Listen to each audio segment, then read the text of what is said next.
Tahun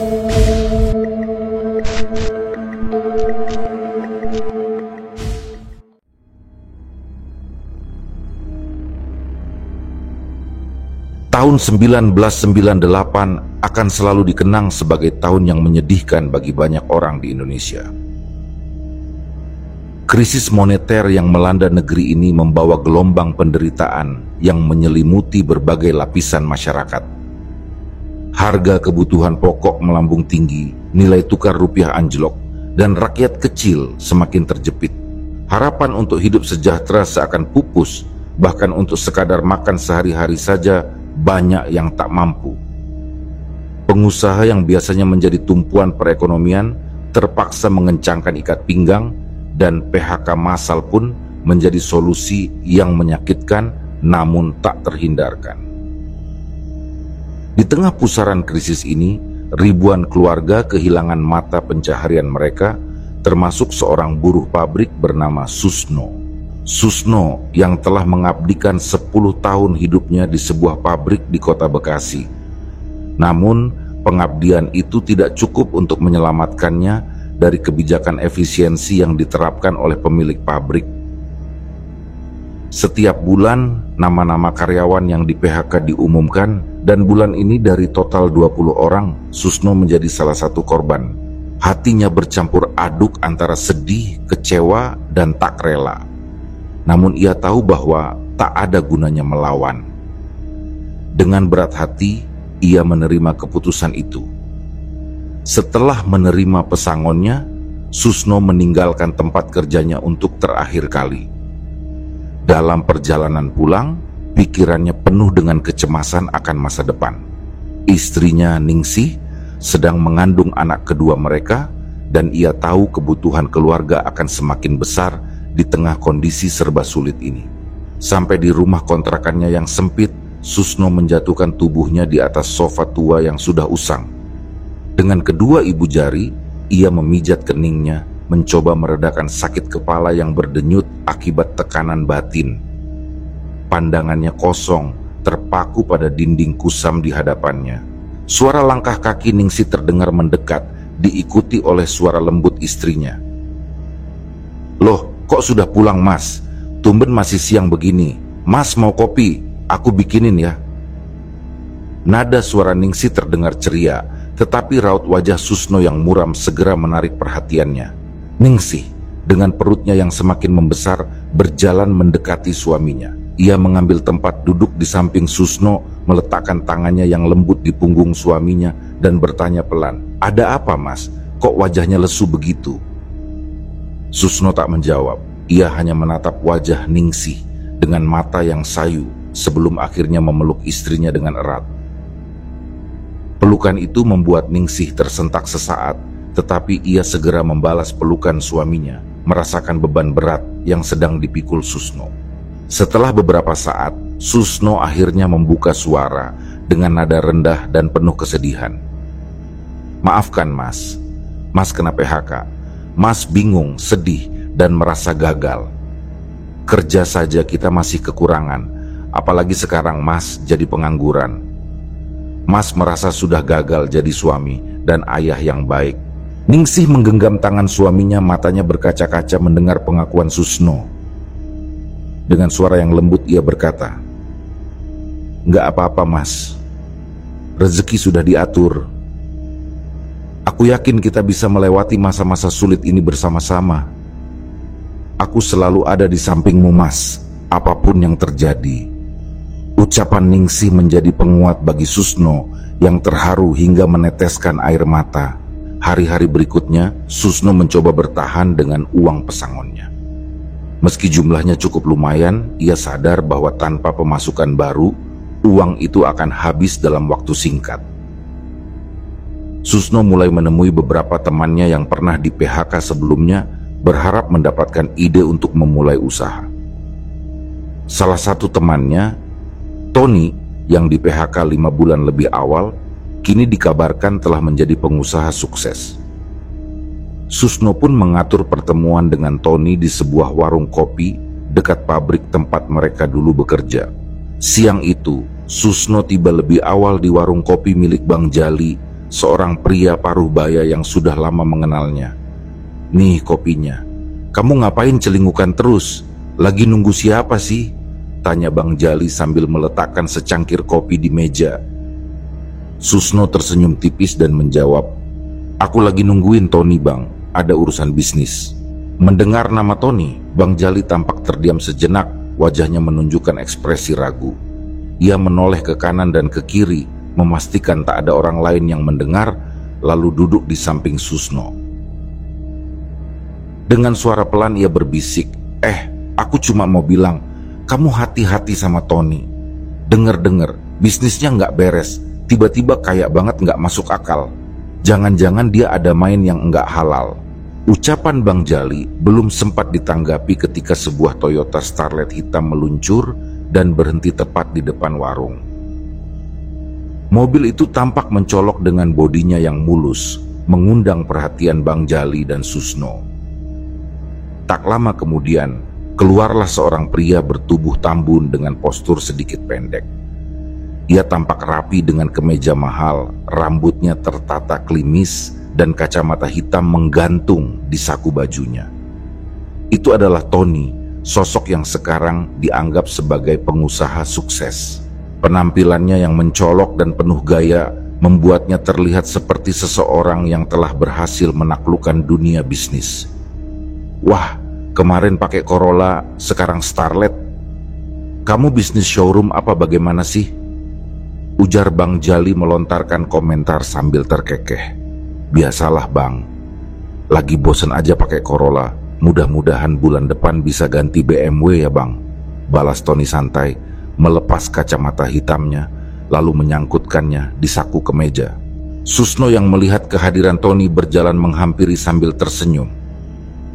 "Wah, dandananmu sudah keren sekarang. Dulu saja di pabrik, seragam kamu lusuh banget," canda Susno sambil memeluk bahu Tony. "Halah, bisa aja kamu, ya menyesuaikan saja, namanya juga kerjaan." "Sorry ya, aku telat. Ini aja aku sempet-sempetin buat mampir. Habis ini ada meeting lagi sama klien," jawab Tony menyalakan rokok sambil memesan kopi. "Gila man, aku nggak nyangka kamu sekarang jadi sukses begini. Padahal dulu di pabrik kerjaan kamu cuman judi, tidur di shift malam, sama nongkrong di toilet lama banget," kenang Susno sambil tertawa menepuk bahu Tony. Tony ikut terkekeh. "Iya bener tuh. Dulu aku sering ngilang ke toilet. Tapi sekarang aku tidur saja malah digaji. Kamu bisa bayangin itu?" Ucapan Tony membuat Susno penasaran. Ia mendekat bertanya dengan serius, "Maksud kamu bagaimana? Kok bisa sih sampai kayak begitu?" Tony mulai menjelaskan, "Jadi begini, sekarang aku bisnis batu bara.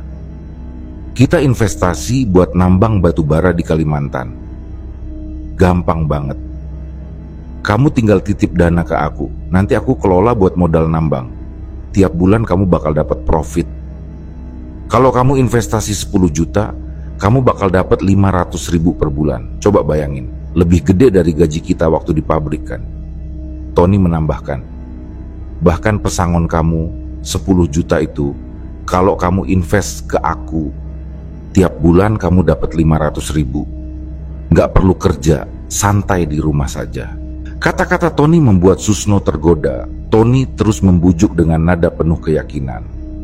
Akhirnya Susno setuju untuk bergabung tanpa memberitahu istrinya.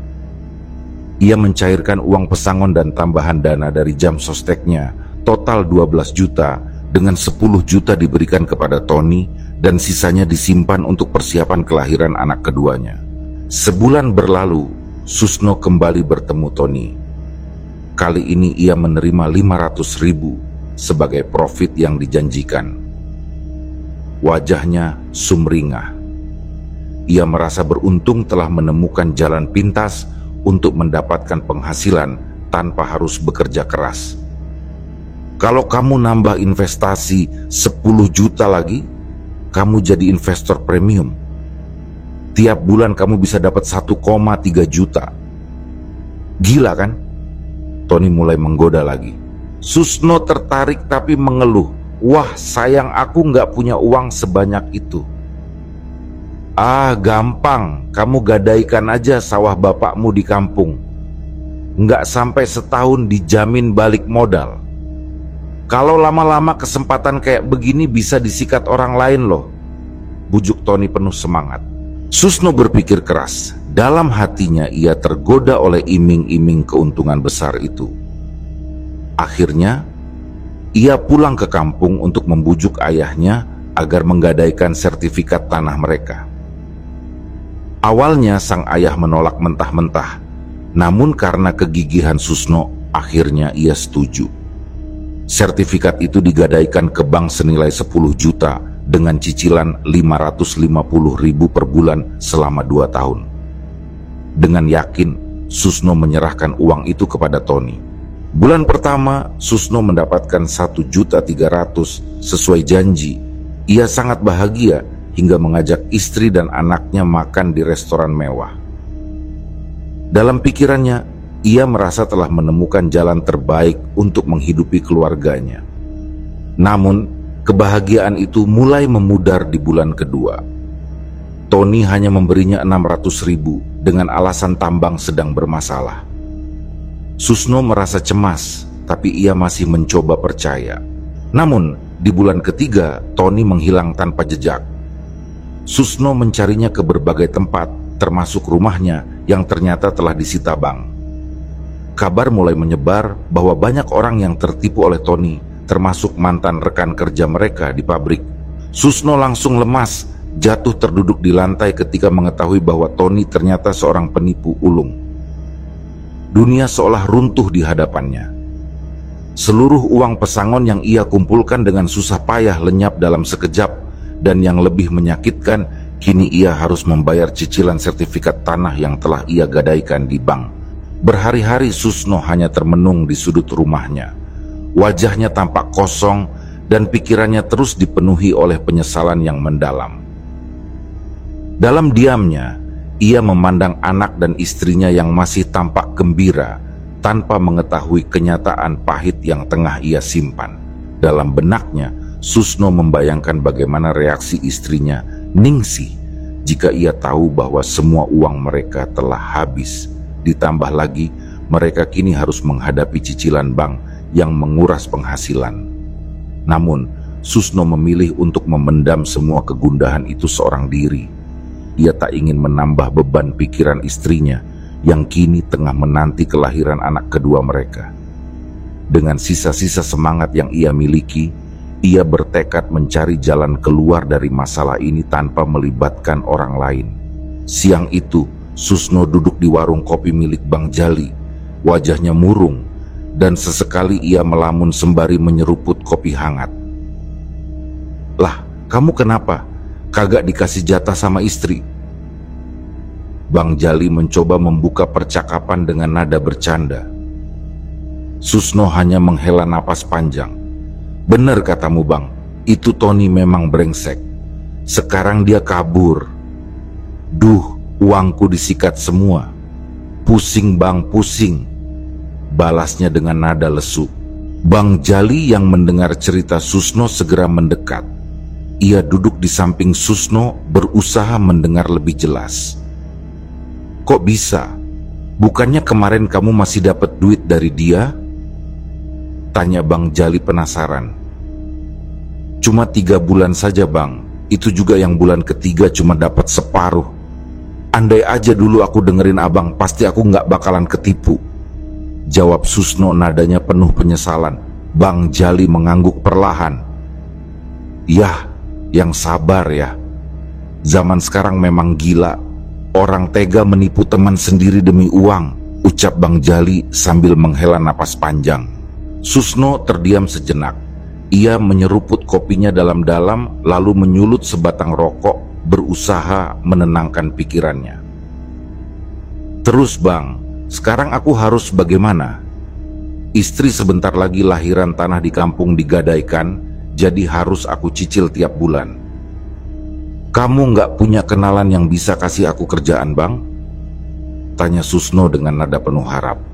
Bang Jali terdiam lalu berkata pelan, "Kalau cuma kerja serabutan, kamu tetap bakalan susah buat bayar cicilan. Tapi Bang Jali berhenti sejenak, melirik ke arah Susno. "Aku punya kenalan. Dia bisa bantu kamu dapat uang cepat, tapi kamu harus punya mental kuat." Mata Susno berbinar. "Beneran bang, kalau mental aku siap." "Aku butuh banget uang sekarang," jawab Susno tegas, mulai merasa ada harapan. Bang Jali mendekatkan wajahnya ke Susno, menurunkan suaranya. "Kenalan aku itu dukun, namanya Abah Min. Dia bisa kasih penglaris, bahkan pesugihan. Kamu tahu kan warung aku laris manis? Itu juga karena Abah Min toko bangunan besar di perempatan sana. Sama, dia juga ikut pesugihan. Zaman sekarang kalau kagak nipu ya ikut pesugihan." Susno terdiam mendengar penjelasan itu. Dalam hatinya ia merasa tak ada jalan lain. Setelah beberapa saat berpikir keras, ia mengangguk pelan.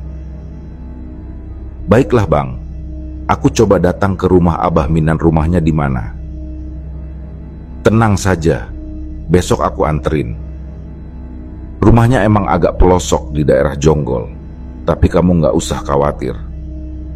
Besok pagi kita berangkat," balas Bang Jali sambil menepuk bahu Susno. Pagi itu, Susno dan Bang Jali berangkat menuju rumah Abah Min dengan motor bebek Suzuki milik Bang Jali. Suara knalpot yang nyaring dan kepulan asap dari motor tua itu seolah menggambarkan semangat Susno untuk keluar dari kesulitannya. Sepanjang perjalanan, Susno hanya diam, pikirannya dipenuhi berbagai pertanyaan dan bayangan tentang apa yang akan ia hadapi di rumah sang dukun. Setelah hampir 2 jam perjalanan melewati jalanan berbatu dan perkampungan yang sepi, mereka tiba di rumah Abah Min. Rumah itu jauh dari bayangan Susno. Ia mengira rumah seorang dukun akan tampak tua dan menyeramkan, namun yang ia lihat justru sebaliknya. Bangunan itu tampak megah dengan dinding bercat putih bersih, halaman yang luas, dan lantai keramik yang berkilau. Penampilan rumah ini semakin meyakinkan Susno bahwa Abah Min adalah seseorang yang sakti dan berpengaruh. Mereka disambut oleh seorang pria muda yang mempersilakan masuk. Bang Jali menunggu di ruang tamu, sementara Susno dipersilakan masuk ke sebuah kamar khusus untuk bertemu Abah Min. Saat memasuki kamar itu, Susno merasakan hawa yang berbeda. Kamar seluas 4 kali 4 meter itu tampak temaram, meskipun hari masih pagi. Cahaya matahari seolah tak mampu menembus kain merah yang membalut seluruh dinding. Bau kemenyan dan minyak wangi khas menyeruak di udara, membuat suasana terasa magis.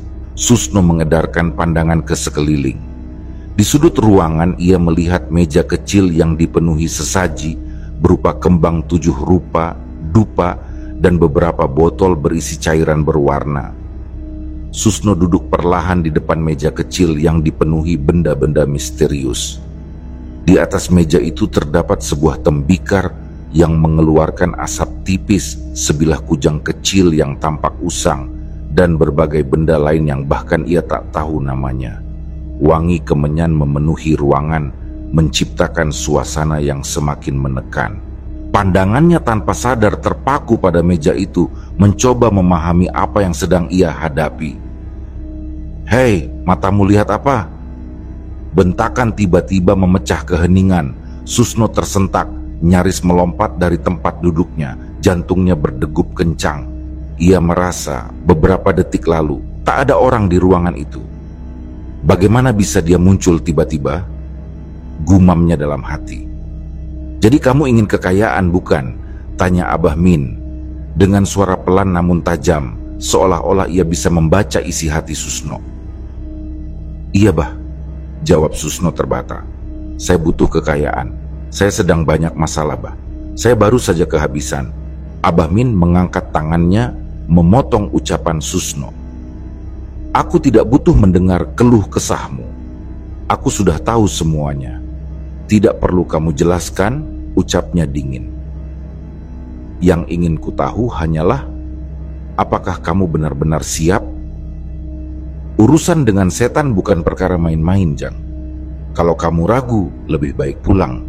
Susno menunduk, pikirannya berkecamuk, namun ia merasa tak ada pilihan lain. Semua jalan sudah buntu, dan ini satu-satunya kesempatan untuk keluar dari kesulitan. Dengan tekad bulat ia berkata, "Saya siap bah, asalkan pesugihan atau penglaris ini tidak membutuhkan tumbal." Abah Min tertawa terbahak-bahak, tawa yang terdengar menggelegar di ruangan kecil itu. Asap rokok mengepul dari mulutnya saat ia tertawa, menambah kesan seram pada sosoknya. "Kamu ini lucu, kencing di pom bensin saja bayar. Masa minta kekayaan pada setan mau gratisan? Tentu ada syaratnya dan tumbal adalah bagian dari itu. Tapi tenang, pesugihan ini hanya butuh 1 tumbal saja. Setelah itu tidak ada lagi. Bagaimana? Masih mau lanjut?" Susno menggaruk-garuk kepalanya yang tak gatal. Keraguan sempat menghampirinya. Namun, bayangan utang dan cicilan kembali menari-nari di benaknya. Ia akhirnya mengangguk pelan. "Baiklah bah, saya siap. Tapi bagaimana caranya?" Abah Min menatap Susno dengan sorot mata tajam. "Pesugihan ini bernama tali pocong perawan. Kamu harus mengambil tali pocong gadis perawan yang sudah dimakamkan. Setelah itu, aku akan melakukan ritual dan kekayaan akan datang padamu." Susno terbelalak. "Berarti saya harus menggali kuburan orang bah?" Tanyanya dengan suara gemetar. "Ya tentu saja, kamu takut? Kalau mau kekayaan, tunjukkan kesungguhanmu. Sama seperti kamu banting tulang di pabrik, setan juga butuh bukti keseriusan. Jangan hanya bermimpi ongkang-ongkang kaki dapat duit," ucap Abah Min sambil menyipitkan matanya. Susno menelan ludah. Kata-kata Abah Min terasa menusuk, seolah seluruh isi hatinya telah dibaca habis oleh orang tua itu. "Dia memang sakti," pikir Susno dalam hati. Abah Min melanjutkan, "Tapi tenang, aku akan membantumu.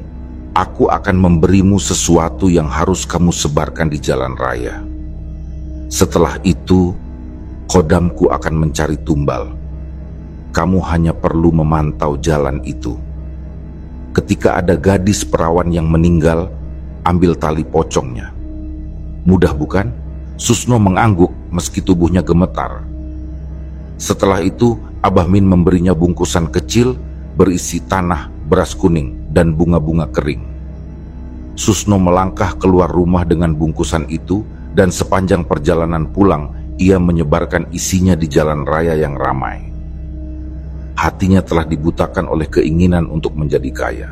Hari-hari berlalu, dan Susno dengan setia memantau jalan itu setiap hari.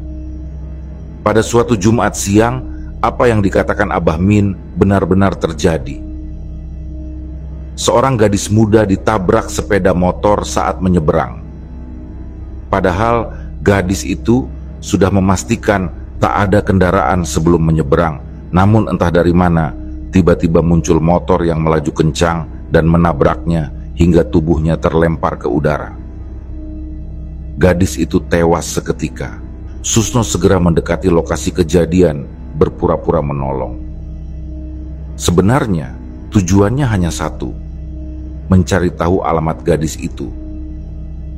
Ternyata rumah si gadis hanya berjarak 30 menit dari kontrakannya. Ia pun ikut dalam iring-iringan pemakaman sambil memperhatikan situasi. Setelah mempelajari lokasi pemakaman, ia memutuskan untuk menjalankan rencananya malam itu juga. Malam tiba. Langit gelap dihiasi kilat dan guntur yang bersahut-sahutan. Hujan deras mengguyur membuat udara semakin dingin. Namun Susno tidak peduli. Dengan membawa cangkul ia menuju pemakaman. Tubuhnya basah kuyup oleh hujan, namun semangatnya untuk mendapatkan tali pocong tak surut. Ia berjalan mengendap melalui makam-makam yang sunyi dan mencekam. Suasana begitu hening, hanya suara hujan dan gelegar petir yang menemani. Sesampainya di makam gadis itu, Susno mulai menggali. Cangkulnya menghantam tanah basah dengan cepat, hingga akhirnya menyentuh papan penutup liang lahat. Ia membuka papan itu dengan perlahan, dan sesosok tubuh terbalut kain kafan putih terlihat di bawahnya. "Maafkan saya, Mbak," bisiknya pelan saat ia mulai melucuti tali pocong yang mengikat kain kafan. Ketika tali terakhir berhasil dilepaskan, Susno memposisikan kembali tubuh si gadis dengan hati-hati. Ia menutup kembali liang lahat dengan tanah, memastikan semuanya tampak seperti semula. Kini 3 helai tali pocong telah berhasil didapatkan oleh Susno. Dengan hati penuh kegembiraan bercampur lega, ia pulang di tengah hujan lebat yang mengguyur tubuhnya tanpa ampun. Susno merasa bebannya seolah terangkat, yakin bahwa semua jerih payahnya akan segera terbayar dengan kekayaan melimpah. Keesokan harinya, Susno kembali ke rumah Abah Min untuk menyerahkan tali pocong yang telah ia kumpulkan. Di ruang tamu, ia duduk dengan perasaan gelisah, menunggu ritual selesai. Bau kemenyan menyeruak dari kamar khusus, mengiringi waktu yang berjalan lambat. Setelah 1 jam, suara Abah Min memanggil dari dalam, memerintahkan Susno masuk. Di dalam kamar, Susno melihat sebuah bungkusan kain putih tergeletak di atas meja. "Ritualnya sudah selesai," ujar Abah Min dengan nada berat. "Nanti, setelah kau bawa pulang bungkusan ini, kau harus membuka usaha. Usaha apa saja terserah, tapi gantungkan bungkusan ini di tempat usahamu. Biarkan yang gaib bekerja untuk memperkaya dirimu." Abah Min melanjutkan dengan tatapan serius. "Ada satu tugas yang harus kau ingat. Siapkan sebuah kamar khusus untuk ritual. Setiap Jumat Kliwon, lakukan ritual yang akan kuberikan petunjuknya nanti. Jangan sampai kau lupa, karena jika itu terjadi, kau akan terkena tulah dan aku tak akan bisa membantumu." Susno mengangguk, berusaha mencerna setiap perintah. Namun wajahnya berubah muram ketika Abah Min menambahkan, "Sekarang tinggal selesaikan pembayarannya. Semua totalnya 1 juta rupiah." "Waduh, 1 juta?" gumam Susno pelan. Ia menghela napas berat, tapi akhirnya menyanggupi. Uang itu ia serahkan kepada Abah Min, meskipun hatinya teriris karena tabungannya kian menipis. Pulang ke rumah, Susno mulai memikirkan usaha apa yang cocok untuknya. Dalam percakapan dengan istrinya, Ningsih, ia bertanya, "Dek, menurutmu usaha apa yang cocok buat Mas?" "Kalau warung soto babat saja bagaimana, Mas? Soto babat buatanku kan lumayan enak. Aku bisa mengajari resepnya nanti setelah lahiran biar bisa tetap jalan sendiri," jawab Ningsih sambil tersenyum mendukung. Susno setuju dengan usul itu. Suami istri tersebut bahu-membahu mempersiapkan usaha. Namun uang yang mereka miliki terlalu sedikit sehingga Susno harus meminjam uang dari sana-sini untuk menyewa ruko, membeli gerobak, dan peralatan memasak. Dengan segala keterbatasan, warung itu akhirnya dibuka. Susno menamai usahanya Warung Soto Babat Pak Susno. Sebelum membuka, ia tak lupa menggantungkan bungkusan kain putih pemberian Abah Min di dalam gerobak soto babatnya. Persis seperti yang dikatakan Abah Min, warung soto babatnya langsung laris manis sejak hari pertama. Dalam hitungan jam, semua stok soto babat habis terjual. Susno dan Ningsih girang bukan kepalang saat menghitung keuntungan. Hari demi hari berlalu dan warung soto babat mereka semakin terkenal. Penghasilan yang melimpah membuat mereka mampu mempekerjakan karyawan. Dari 1 orang, jumlah karyawan bertambah menjadi 3, sementara Susno hanya duduk santai menikmati hasilnya. Namun jauh di sana, di kampung Jaya Bakti, duka mendalam menyelimuti keluarga gadis bernama Rani. Tumbal yang tak ia sadari telah menjerat keluarganya dalam kegelapan. Rani, seorang gadis muda yang bekerja di toko roti, adalah tulang punggung keluarga. Kepergiannya meninggalkan luka mendalam bagi kedua orang tuanya dan adik perempuannya, Dian. Malam itu, Dian, adik Rani, berbaring di kamarnya yang sempit. Setelah seharian belajar untuk persiapan ujian nasional, ia merasa lelah dan memutuskan untuk tidur. Sudah jam 12, besok saja belajar lagi habis subuh, gumamnya sambil merapikan meja belajarnya. Ia lalu menuju kasur, mematikan lampu, dan mencoba memejamkan mata. Namun baru saja matanya terpejam, suara lirih memanggil namanya terdengar. Suara itu pelan namun jelas, diiringi tangisan memilukan yang membuat bulu kuduknya meremang. Dian membuka matanya dengan kaget. Siapa itu? Apa cuma mimpi? Pikirnya, berusaha meyakinkan diri. Ia mencoba tidur lagi, tetapi tiba-tiba tubuhnya terasa berat, seolah ada sesuatu yang menindihnya. Matanya terbuka, namun tubuhnya tak bisa bergerak. Keringat dingin membasahi dahinya.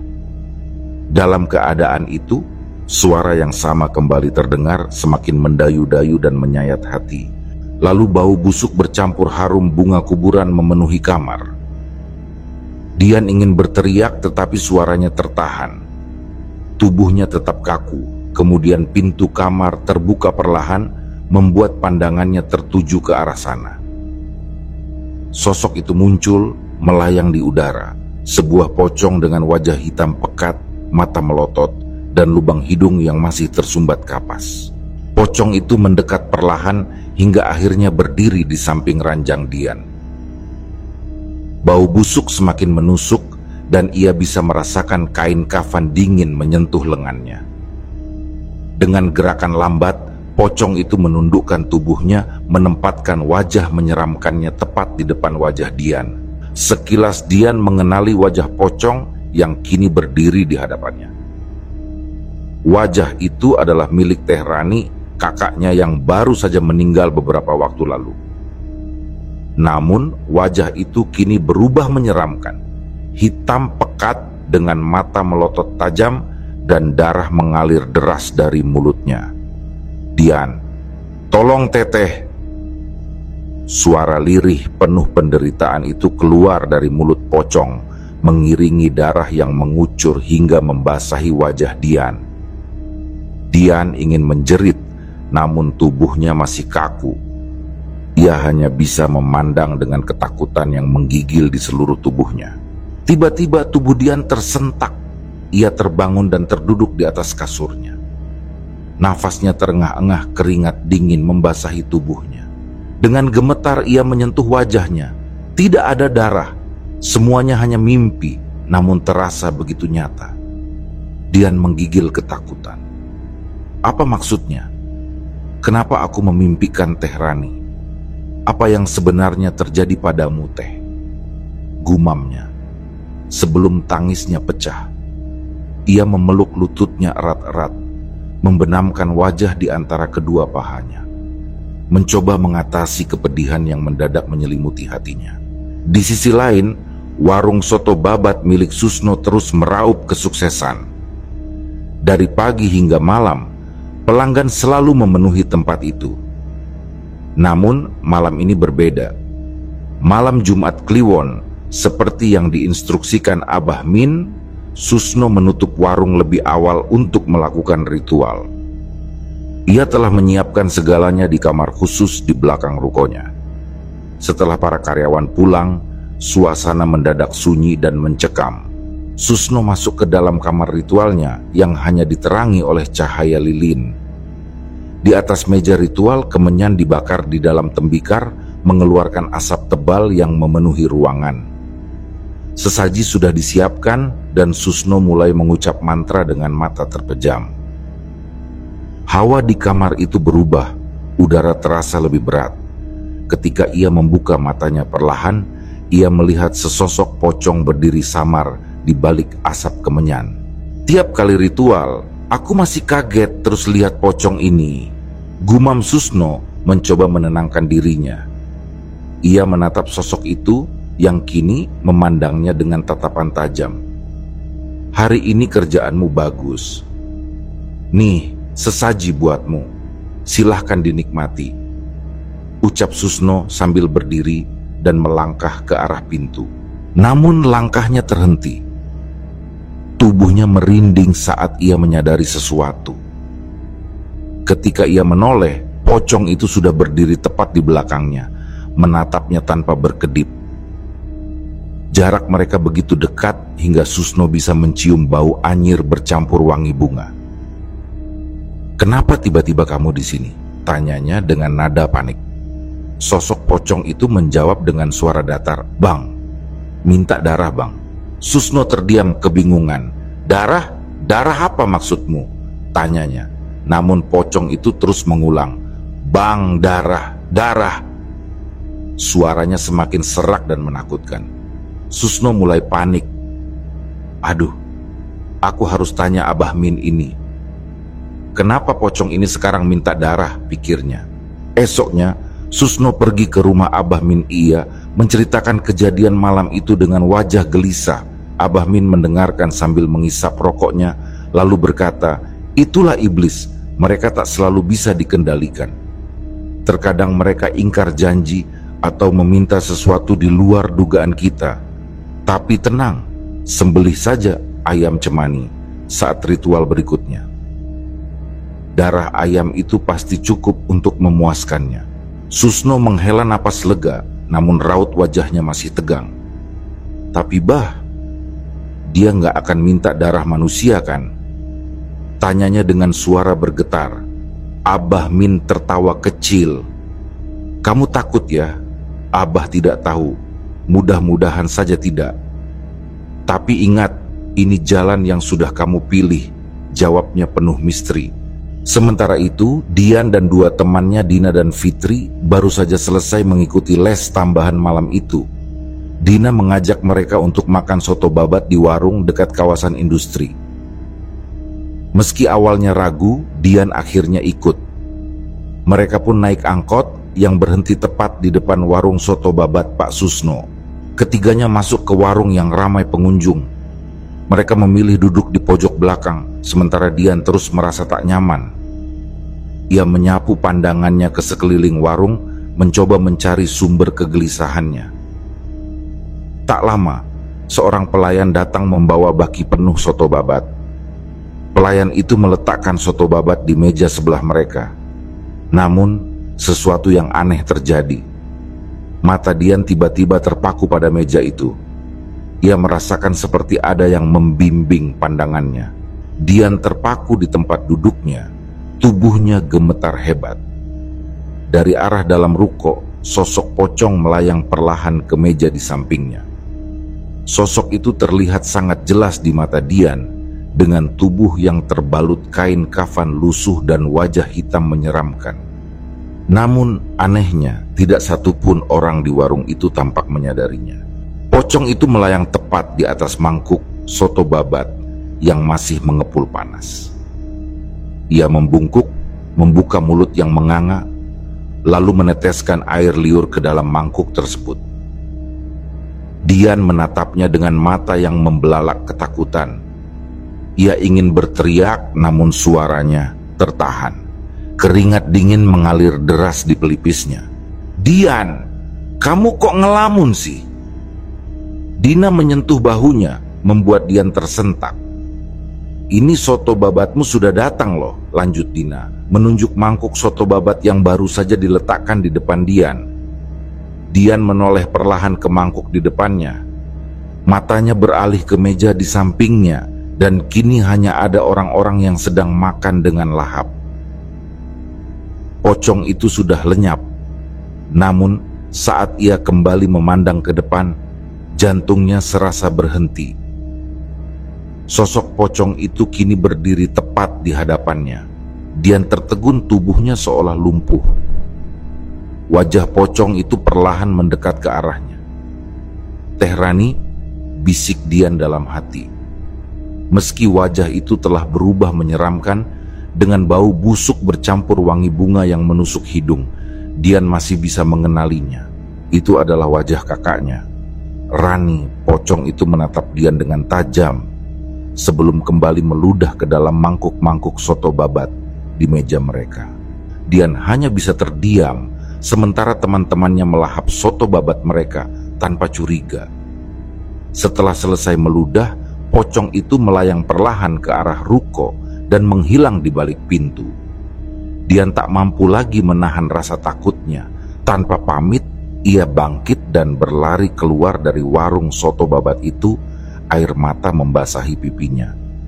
Dina dan Fitri hanya bisa memandang dengan bingung, tidak mengerti apa yang terjadi pada temannya. Sesampainya di rumah, Dian langsung masuk ke kamar dan menangis terisak. Ibunya yang kebetulan melihat segera menyusul. "Ada apa, Neng? Kok pulang-pulang nangis? Jangan-jangan masalah cowok ya?" tanya sang ibu lembut. Dian pun menggeleng. "Bukan, Bu. Ini tentang Teh Rani," jawabnya dengan suara parau. Ia mengusap air mata dan melanjutkan, "Bu, ibu ingat nggak waktu kita nyekar 40 harian Teh Rani? Kuburannya kelihatan berantakan. Waktu itu Bapak bilang itu ulah hewan, tapi aku yakin itu bukan ulah hewan. Teh Rani mungkin saja dijadikan tumbal. Aku bermimpi Teh Rani menangis minta tolong, dan tadi aku lihat Teh Rani di warung soto babat itu. Dia meludahi makanan." Ibunya tertegun. Dian tak menyangka air mata mulai mengalir di pipi ibunya. Dengan suara bergetar, ibunya berkata, "Ibu juga bermimpi hal yang sama, Neng. Teh Rani menangis minta tolong." Keduanya saling berpelukan, menangis dalam kepedihan yang semakin mendalam. Keesokan harinya, Dian dan ibunya menceritakan mimpi-mimpi itu kepada ayahnya. Awalnya sang ayah tidak percaya, namun setelah diyakinkan oleh keduanya, ia pun mengangguk pelan. "Sudah, besok kita konsultasi ke Ustadz Ridwan. Mungkin dia bisa membantu," ujarnya akhirnya. Pagi itu keluarga Dian mendatangi rumah Ustadz Ridwan dan menceritakan semua yang terjadi.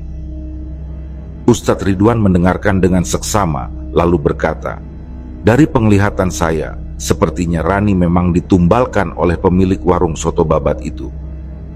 Tapi ingat, ruh orang yang sudah meninggal tidak akan kembali ke dunia. Yang kalian lihat bukanlah Rani, melainkan korinnya. Jangan dendam. Semua ini sudah menjadi takdir Allah. Doakan saja agar arwah Rani tenang." Malam itu Ustadz Ridwan bersama 2 muridnya mendatangi warung soto babat milik Susno. Mereka tiba setelah warung tutup, membawa perlengkapan untuk meruqyah tempat itu. Saat ayat-ayat suci mulai dibacakan, suasana di dalam ruko berubah. Angin berhembus kencang meskipun semua pintu dan jendela tertutup rapat. Tiba-tiba, suara ledakan keras terdengar dari arah gerobak soto babat. Sebuah bungkusan kain putih terlempar keluar, isinya adalah tali pocong milik Rani. Ustadz Ridwan segera mendekati bungkusan itu.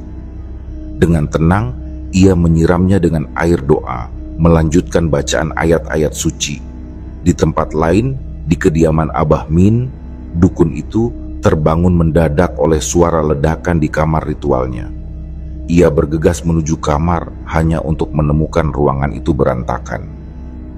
Benda-benda pusakanya berserakan, kain merah penutup dinding terbakar sebagian, dan meja ritual terbalik. "Siapa yang berani menyerangku? Cari mati ini orang!" Geram Abah Min, tangannya meraih sebilah keris. Ia duduk bersila, mencoba melawan balik serangan spiritual yang ia rasakan. Di tempat lain, Ustadz Ridwan masih berdiri di depan bungkusan tali pocong yang telah diritualkan. Ia terus melantunkan doa-doa ruqyah, membacakan ayat suci dengan lantang. 2 muridnya berdiri di samping, juga ikut membaca ayat-ayat Al-Quran, namun wajah mereka terlihat tegang. Ustadz Ridwan tahu dukun seperti Abah Min tidak akan tinggal diam. Tiba-tiba salah satu muridnya melangkah mendekati bungkusan itu, seolah ingin mengambilnya. "Jangan diambil dulu, biarkan di sana hati-hati. Mungkin saja akan ada serangan dari dukun itu," perintah Ustadz Ridwan dengan nada tegas. Kedua muridnya segera berhenti dan kembali membaca ayat ruqyah dengan khusyuk. Ustadz Ridwan tiba-tiba mendengar suara yang masuk langsung ke telinganya. Suara Abah Min terdengar jelas dan penuh amarah. "Beraninya kamu melawan saya? Apa kamu sudah bosan hidup, ha?" Namun Ustadz Ridwan tetap tenang, tidak memedulikan ancaman itu. Ia terus membaca ayat-ayat Al-Quran berulang-ulang, sambil menunjuk ke arah bungkusan dengan jari telunjuknya. Seketika api muncul dari bungkusan itu. Api tersebut menyala semakin besar, membakar tali pocong hingga habis. Pada saat yang sama, di tempat lain, Abah Min yang sedang mencoba melawan balik terpental dan terlempar ke dinding kamarnya. Tubuhnya menghantam keras, membuatnya muntah darah.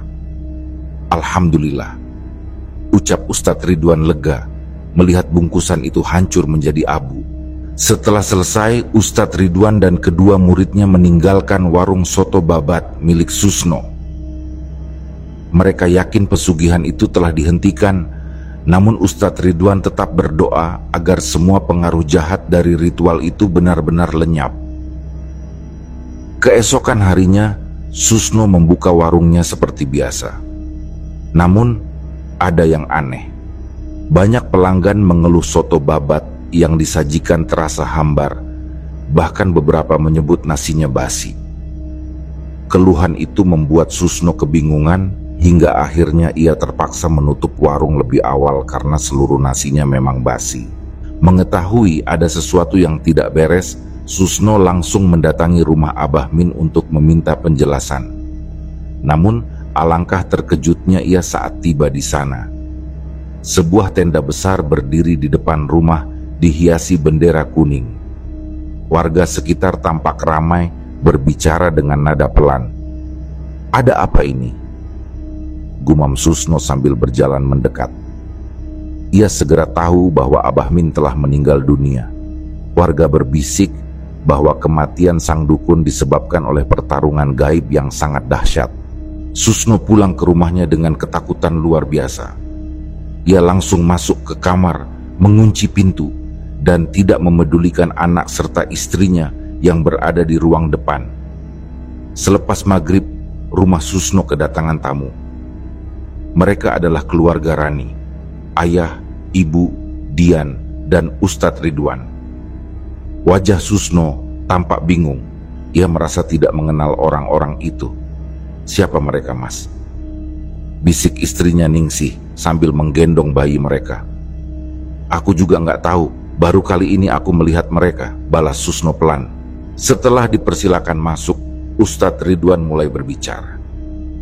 "Mohon maaf, Pak Susno. Kedatangan kami kemari perihal Rani, anak dari Bapak Ajat dan Ibu Lis." Mendengar nama itu, tubuh Susno langsung gemetar. Ia teringat dengan jelas nama yang tertulis di nisan gadis yang ia gali saat mengambil tali pocong. Wajahnya mendadak pucat dan keringat dingin mulai bercucuran. Ibu Rani tak mampu menahan tangis, sementara Bapak Rani mencoba menenangkannya. "Sudah, Bu, semua ini takdir," bisiknya lembut. Kemudian Ustadz Ridwan melanjutkan, "Kami datang bukan untuk marah atau membalas dendam. Kami hanya ingin bersilaturahmi dan mengingatkan. Apa yang terjadi pada Rani adalah takdir Allah. Kami hanya berharap Bapak bertaubat dan tidak mengulangi perbuatan itu lagi. Ingat, si dukun sudah tewas. Tapi setelah ini, mungkin giliran nyawa Bapak, keluarga Bapak, atau orang-orang yang memakan hasil pesugihan ini yang akan menjadi tumbal." Mendengar itu, Susno tak kuasa menahan air matanya. Ia akhirnya menceritakan semua yang telah ia lakukan, termasuk pesugihan yang ia jalani. Ningsih, istrinya, tampak terkejut. Ia hampir pingsan mendengar pengakuan suaminya. Namun, keluarga Rani menunjukkan kebaikan hati mereka. Mereka memaafkan Susno, meskipun kesedihan masih menyelimuti mereka. Susno berulang kali meminta maaf sambil menangis terseduh-seduh. Ia berjanji akan bertaubat dan meninggalkan semua perbuatan yang melibatkan hal-hal gaib. Suasana haru menyelimuti pertemuan itu dan akhirnya mereka saling berpelukan. 2 bulan kemudian, Susno memutuskan untuk pulang kampung. Ia memulai usaha kecil di desa dengan cara yang jujur. Kini ia menjadi orang yang taat beribadah dan menjalani hidup dengan penuh kesederhanaan. Kejadian yang menimpanya menjadi pelajaran berharga, membuatnya sadar bahwa semua rezeki datang hanya dari Allah. Namun ruko bekas warung soto babat Pak Susno itu kini dibiarkan kosong selama lebih dari 3 bulan. Malam itu, hujan deras mengguyur kota Bekasi. Seorang pria tua, penjual bakso keliling, menepi untuk berteduh di teras ruko yang kosong. Ia duduk sambil meringkuk kedinginan, berharap hujan segera reda. Sayup-sayup terdengar suara tangisan yang menyayat hati dari dalam ruko. Kok ada suara tangisan? Kayaknya suara cewek. Jangan-jangan ada orang yang terjebak di dalam, gumam pria itu. Dengan hati-hati ia membuka rolling door yang ternyata tidak terkunci. Bau tak sedap dan lembab langsung menyeruak saat ia melangkah masuk. Tangisan itu semakin keras, berasal dari kamar di bagian belakang ruko. Ia mendekati kamar tersebut dengan langkah ragu. Ketika pintu kamar ia buka, bau wangi bunga mawar tiba-tiba memenuhi ruangan. Kamar itu kosong, namun hawa dingin membuat bulu kuduknya meremang. Saat ia mencoba melangkah masuk, suara datar terdengar dari belakangnya. "Bang, minta darah bang." Pria itu menoleh dengan tubuh gemetar. Di belakangnya berdiri sosok pocong dengan wajah hitam legam, matanya melotot tajam. Pria tua itu berteriak ketakutan, namun sebelum ia sempat lari, pintu kamar tertutup dengan keras, mengurungnya di dalam bersama sosok pocong tersebut.